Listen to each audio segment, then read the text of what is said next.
चतुर्मास कल से शुरू हो रहा है हमारा। तो चतुर्मास के अंदर हमें क्या करना है, क्या नहीं करना है, तो ये हमें पता होना चाहिए। हमें क्या नियम है, क्या नियम हमें फॉलो करना चाहिए, क्या किस चीज़ का ध्यान रखना चाहिए। तो इसके बारे में जैसे कि बताया गया है, पहला बताया गया है कि धाम में वास करना है ना, कहीं भी मथुरा वास, कहीं पे भी जो भी अगर लगता है। बहुत से लोग क्या करते हैं, चतुर्मास के बाद आखिरी में कार्तिक मास के अंदर जो है 15 दिन के लिए कार्तिक मास में रहते हैं वृंदावन के अंदर, या द्वारकाधीश में जाकर रह सकते हैं, जगन्नाथपुरी धाम जाकर रह सकते हैं। लेकिन हमारे पास में वृंदावन है तो हम वृंदावन में जाकर रह सकते हैं। इतना भी नहीं होता हमसे तो महीने में एक बार, जो चतुर्मास के अंदर महीने में एक बार कम से कम हम क्या कर सकते हैं, वृंदावन में जाकर दर्शन कर सकते हैं। गोवर्धन की परिक्रमा लगा सकते हैं, वृंदावन की परिक्रमा लगा सकते हैं। तो ये कर सकते हैं हम लोग महीने में एक बार जाकर के। लेकिन हमें महीने में एक बार का नियम लेना चाहिए, है ना। तो हमें ये करना चाहिए। अगर हम जब वहाँ पे वास नहीं कर सकते तो हमें ऐसा करना चाहिए। नहीं हो सकता, इतना नहीं हो सकता, तो हमारे आसपास जो मंदिर बने हुए हैं, इस्कॉन टेम्पल जो बने हुए हैं, वहाँ मंगल आरती के दर्शन करने का नियम लें, ठीक है ना। तो ये करेंगे। और ब्रह्म मुहूर्त में उठना, मैंने आप लोगों को कई बार बताया भी है कि सुबह उठने का कितना लाभ है। तो 4 से 5 जो उठते हैं वो मुनि स्नान होता है, 5 से 6 जो उठते हैं वो देव स्नान होता है, 6 से 8 तक जो उठते हैं वो मानव स्नान होता है, और 8 बजे के बाद जो स्नान करते हैं वो आसुरी स्नान होता है। तो इसलिए अब इन दिनों में चतुर्मास में कम से कम, चतुर्मास के अंदर तो हम नियम लें कम से कम ये कि हमें सुबह जल्दी उठ करके, हमें ब्रह्म मुहूर्त में उठ करके भगवान का क्या करना चाहिए, माला जाप करनी चाहिए। हरि कथा श्रवण करना, यानी कि बहुत ज़्यादा हमें हरि कथा श्रवण करनी है। सुबह से लेकर रात तक जो है हम कोई भी कार्य कर रहे हैं, हम हरि नाम, हरि कथा ये श्रवण करें। प्रभुपाद जी के लेक्चर हैं, राधा गोविंद महाराज जी के लेक्चर हैं, अपने गुरु महाराज जी के हैं, परम पूज्य गोपाल कृष्ण गोसाई महाराज जी के लेक्चर हैं, तो इनके लेक्चर सुने, ठीक है ना। तो जो इनके शुद्ध भक्तों के द्वारा जो लेक्चर सुनता है तो वो हृदय में उतरता है, और शुद्ध भक्ति जो है वो जागृत होती है, और भगवान की कृपा, हमें एक विशेष कृपा होती है हमारे ऊपर। शुद्ध भक्तों के द्वारा जो है वो हमें हरि कथा श्रवण करनी चाहिए। और इस महीने जो है हमें दान दक्षिणा ज़्यादा करनी चाहिए, है ना। दान दक्षिणा ये बहुत लाभकारी है। तो जैसे कि बताते हैं कि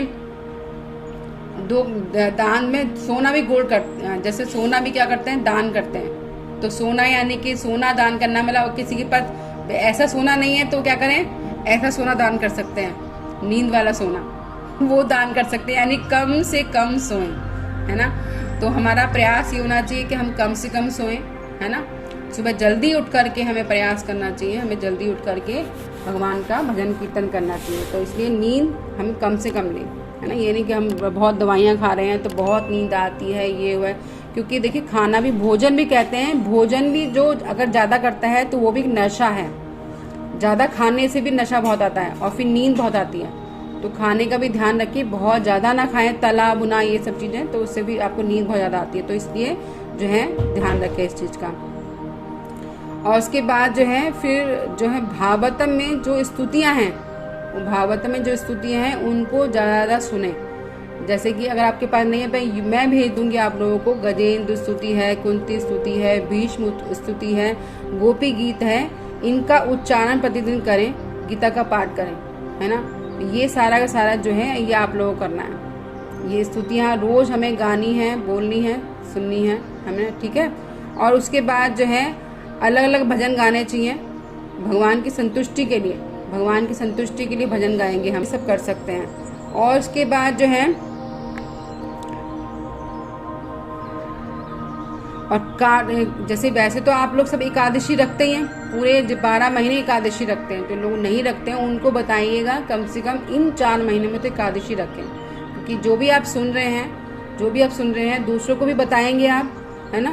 तो जो भी हम, क्योंकि ये ज़्यादा जो बताता है इसके बारे में, ज़्यादा जो भी ज्ञान देता है, उनके द्वारा जो लोग भक्ति का मतलब जो भी अपना कार्य जीवन में उतारते हैं, जो भी कार्य करते हैं, तो उसका बहुत कई गुना फल प्राप्त होता है। जैसे जो भी मैं आपको बता रही हूँ, आप आगे बता रहे हैं, तो कोई भी इन नियमों का पालन करता है अपने जीवन के अंदर, चतुर्मास के अंदर, तो उसको जो पालन करता है उसका लाभ भी आप लोगों को प्राप्त होता है, भगवान की एक विशेष कृपा प्राप्त होती है।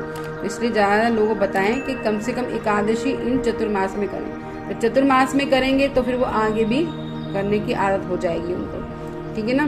तो इस तरीके से जो है आपको करना है। और कोशिश करते हैं बहुत से लोग निर्जला करने का, कम से कम चतुर्मास के अंदर निर्जला करें।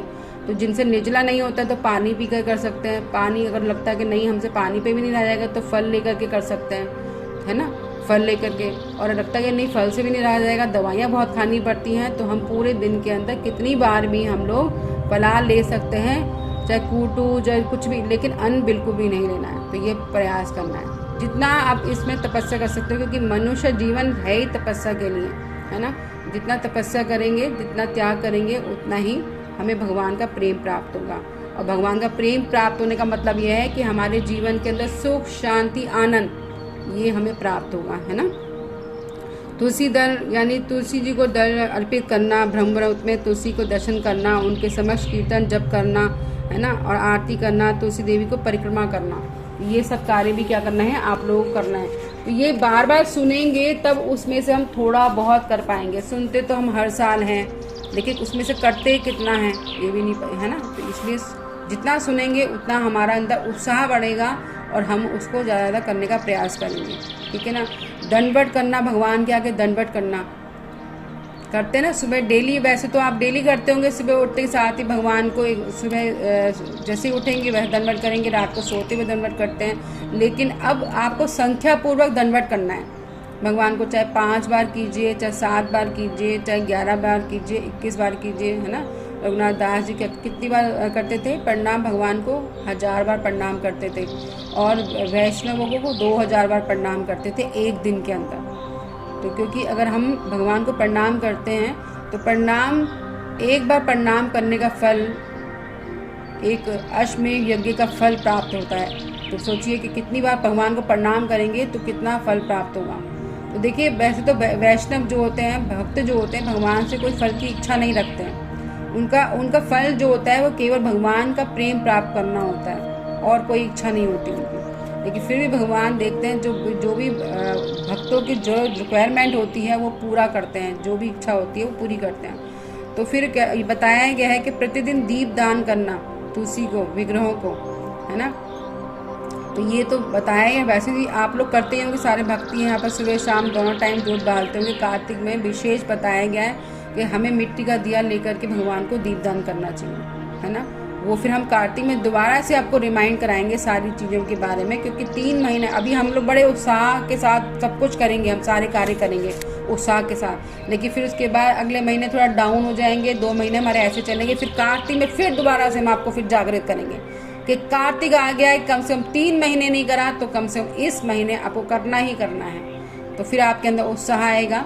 फिर आप कार्तिक मास में, और फिर 12 महीने में से जो कार्तिक मास जो है सब शेष बताया गया है, फिर लोग कार्तिक मास में करते भी हैं उसके अंदर। और देखिए उसमें हम लोग नियम लेते भी हैं, लेकिन उसी महीने के अंदर बहुत सारे त्यौहार भी आ जाते हैं। कितने सारे त्यौहार आते हैं, कौन कौन बताएगा। दिवाली उसी महीने में आती है, गोवर्धन उसमें आता है, राखी उसमें आती है, भैया दूज भी आ जाता है ना, सब उसमें ही आता है कार्तिक मास के अंदर। और जबकि उसमें ही हमारा मन होता है कि भक्ति ज़्यादा करें, इसलिए कार्तिक मास से पहले ही जो दिवाली की सफाइयाँ जो है ना, वो कार्तिक मास से पहले ही कर लेना।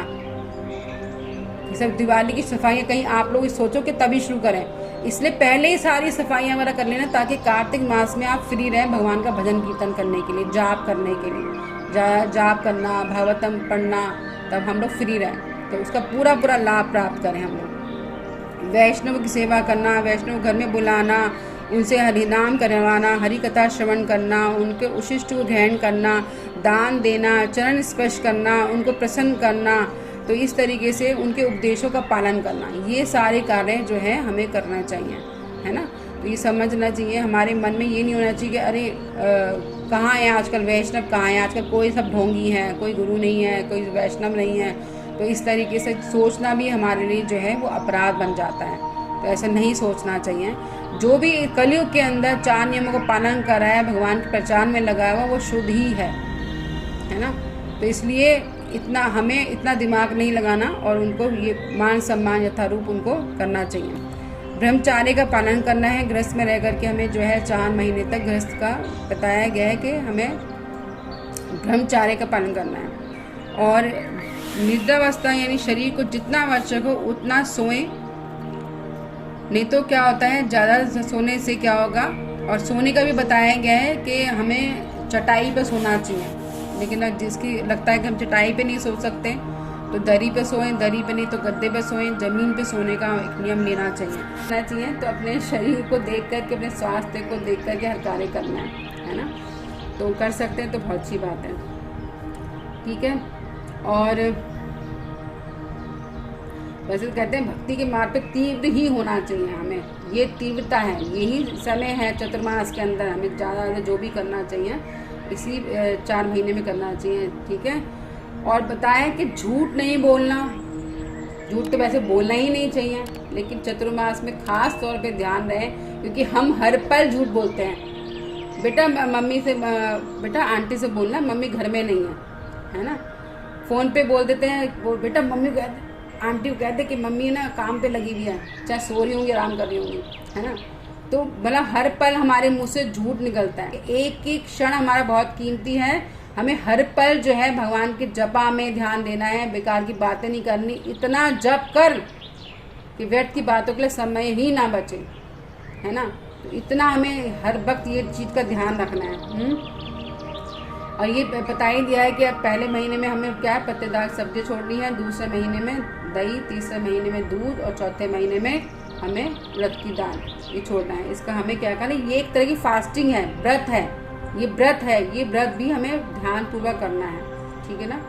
तो हमसे कोई गलती ना हो, तो ये सब कार्य करने हैं। इसके अलावा जो है हम नियम ले सकते हैं, अगर आपसे 4 महीने में नहीं रखते तो श्रावण मास में रख सकते हैं 1 टाइम भोजन का, ठीक है ना। और बड़ा अच्छा लगता है, बड़ा अपने आप को बड़ा रिलैक्स लगता है, बड़ा हल्का लगता है शरीर। अगर हम 1 टाइम का भी नियम लेते हैं, 1 टाइम में फ्रूट्स ले लिए या सूप बना लिया और 1 टाइम के अंदर हमने पूरा प्रॉपर खाना खा लिया, जरूरत ही नहीं लगती बार बार मुंह चलाना करना। बिल्कुल ये सब चीज़ें जो है ये चतुर्मास में जो हम जो भी कुछ करते हैं ना, तो ताकि हम आगे के 8 महीने में वही सब जीवन अच्छे से कर सकें। आपको देखिए हमने जब स्टार्ट किया था, बहुत जो भी जितने साल पहले भी करा था, तो बाहर की नमकीन है, ये है, वो सब कुछ छूट गया अपने आप।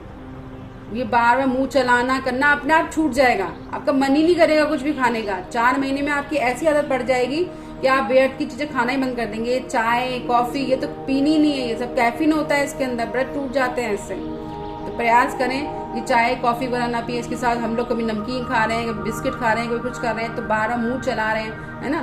तो ये सब क्या है, ये आपको संयम में लाने के लिए सारी चीज़ें, आप संयम में आएंगे सब। और मनुष्य जीवन पाकर के हमें संयम ही सीखना है, सहनशीलता ही सीखनी है। ये जब हमारे आचरण में होगा तभी हमारे बच्चे भी सब चीज़ सीख पाएंगे। अगर हमारे आचरण में नहीं होगा, हम ही संयम में नहीं आएंगे, तो हमारे बच्चे कैसे संयम में आएंगे। क्योंकि बच्चे जो है वो आचरण देख करके सीखते हैं, कहने बोलने से नहीं सीखेंगे, जो आपके आचरण से सीखते हैं। तो इसलिए बच्चों को सिखाएं अपने आचरण से, ठीक है ना। तो ये सब कार्य करना है। बहुत से लोग क्या करते हैं, दाढ़ी बना लेंगे, शेव नहीं करते। तो प्रभुपाद जी कहते थे प्रचार पहले जरूरी है ना।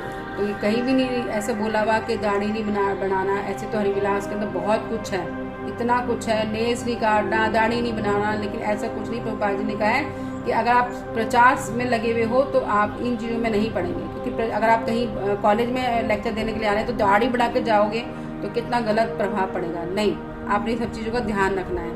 तो इसलिए जो है आपने क्या करना है, और बताते हैं कि जो व्यक्ति दूसरों को दीपदान करने के लिए प्रेरित करता है, ये सब कुछ बताता है करता है, तो उसका गुणगान जो है स्वयं भगवान करते हैं। जो भी ये सब चीजें दूसरों को बताता है स्वयं भगवान गुणगान करते हैं। सोचिए, जो भी भक्ति में दूसरों को लगाता है स्वयं भगवान गुणगान करते हैं। तो हमें ऐसा बनना है ना कि ताकि क्या है, भगवान की प्रसन्नता के लिए कार्य करें। तो इसलिए जो है हमें उत्साहपूर्वक ये जो है 4 महीने के अंदर ये संकल्प लेना है ना। और इस जो भी संकल्प लें उसको नियम से हम लोग कार्य करें। ये नहीं कि हमने ले तो लिया, अब हमसे हो नहीं रहा इसलिए हम छोड़ रहे हैं उसको, है ना। तो इस तरीके से जो है हमें ये सारे कार्य करने हैं। तो ये वाले जो सारे कार्य जो है स्वयं नारद जी ने भी चतुर्मास का पालन किया है, स्वयं चैतन्य महाप्रभु ने भी इसका पालन किया है, तो हमें भी ये पालन करना चाहिए, ठीक है। हरे कृष्णा, चतुर्मास की जय।